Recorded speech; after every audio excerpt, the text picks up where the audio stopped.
Bonjour, Karine Bouteilly, coach de vie, hypnothérapeute, énergéticienne. Alors aujourd'hui, nous allons clôturer le thème des blessures et de l'âme avec la dernière blessure d'avoir à faire, la blessure d'injustice. Donc c'est une blessure qui se crée entre 4 et 6 ans avec le parent de même sexe, de pair en général avec la blessure de rejet. La blessure d'injustice aide à ne pas sentir la blessure de rejet. Je rappelle que toutes les blessures se créent dans l'enfance et même si l'on ne s'en souvient pas, elles seront de toute manière activées, réactivées à l'âge adulte, car elles sont rejouées avec des personnes de sexe identique ou opposé aux parents qui nous fait souffrir. Nous allons souvent retrouver les blessures dans notre couple, car l'autre va jouer en quelque sorte le rôle du parent de sexe opposé. Et dans notre travail ou sphère amicale, nous pouvons retrouver des personnes de même sexe que nous, avec qui nous allons activer nos blessures du parent de même sexe. Cette blessure d'injustice est une blessure donc d'avoir-faire et son masque est celui de rigide.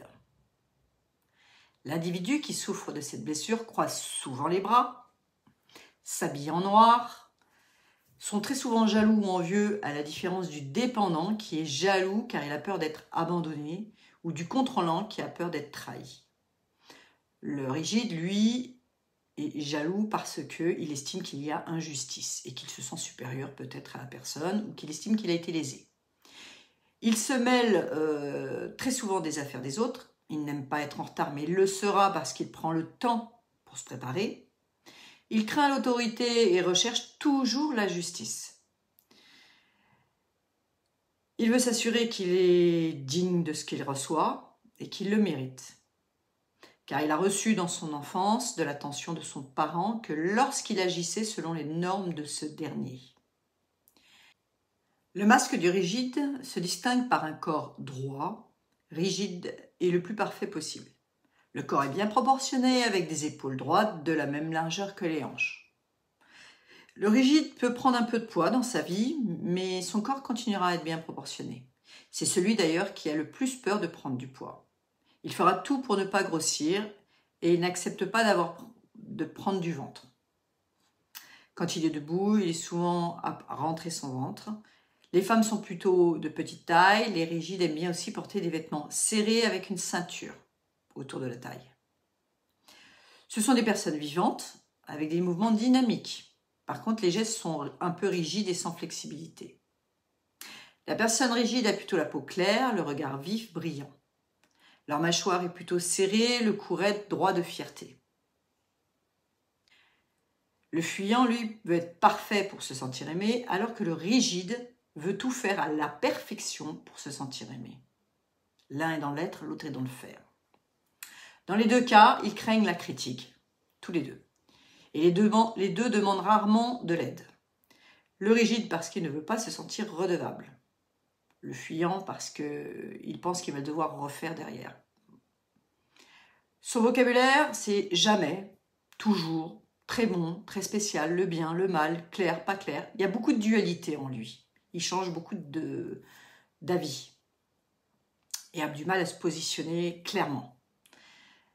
Ses maladies potentielles, le burn-out, l'AVC, la constipation, la circulation du sang, les varices, le foie, la nervosité, les insomnies, la vision.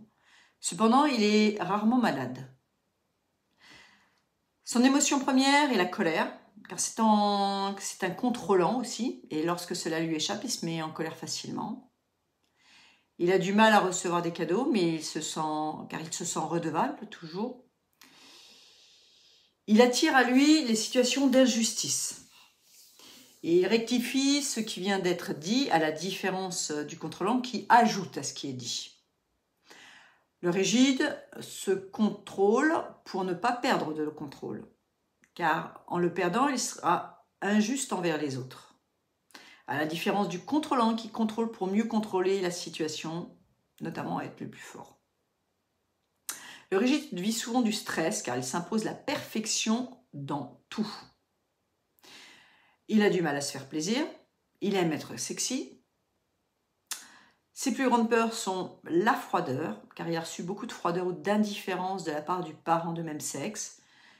Du coup, il a peur de se tromper, peur de prendre du poids. Il est souvent très exigeant avec lui-même et s'impose des tâches. Il aime que tout soit bien rangé. Il se sent coupable quand il ne veut rien faire ou quand il ne fait rien. Il a du mal à respecter ses limites. C'est pour ça qu'il va souvent au burn-out ou à l'AVC.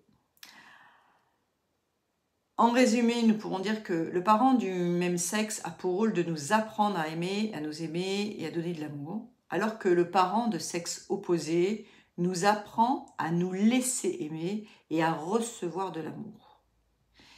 Aimer et accepter une blessure signifie la reconnaître et savoir que notre âme est revenue sur Terre pour guérir cette blessure et accepter que c'est l'ego qui nous protège en créant des masques.